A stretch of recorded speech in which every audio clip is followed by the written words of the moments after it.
ដឹងគេមានសង្សារតែខ្ញុំលួចស្រឡាញ់អារម្មណ៍ទៅរៀបរយកំ ភ្លេ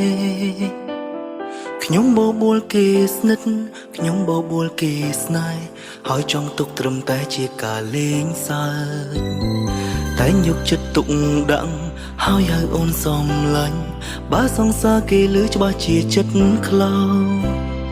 រងការស្រឡាញ់នេះគ្រាន់តែជាការលេងសើចជាសំណោចមានពេលវេលាខ្ញុំបបួលគេថាស្រឡាញ់គ្នាធ្វើជាស្នេហ៍មិនពិតគ្រាន់តែបំពេញចិត្តមានមួយគ្រាតែពេលបានគេនៅក្បែរបាត់គេចិត្តរងាតែនឹកទៀមទារកគេគ្មានស្បាយពេលដឹងគេនៅចិត្តសង្សារគេមិនដឹងខ្ញុំប្រចាំម្លេះឬស្នេហ៍មួយនាងជាការពិតហើយ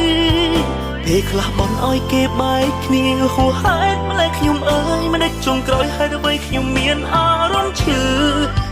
ចាប់ខ្សោយ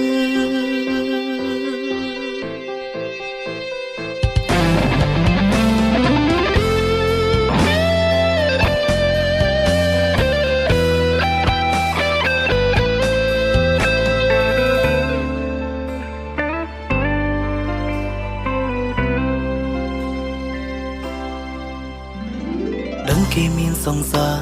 តែខ្ញុំលួចស្រឡាញ់អារម្មណ៍ទៅរៀបរយកំភ្លេ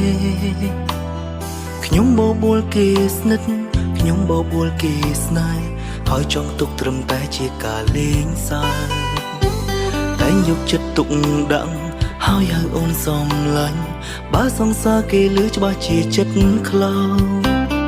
រងការស្រឡាញ់នេះគ្រាន់តែជាការលេងសើចជាសំណោចមានពេលវេលា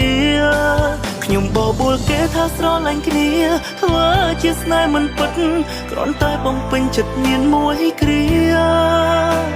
តែពេលបានគេនៅក្បែរបាត់គេចិត្តរងាតែនឹកទៀមទារកគេគ្មានស្បាយពេលដឹងគេនៅចិត្តសង្សារគេមិនដឹងខ្ញុំប្រចាំម្លេះឬស្នេហ៍មួយនាងជាការពិតហើយ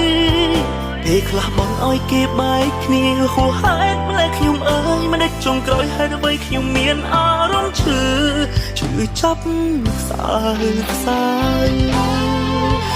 បបួលគេថាស្រឡាញ់គ្នាធ្វើជាស្នេហ៍មិនពិតគ្រាន់តែបំពេញចិត្តមានមួយគ្រា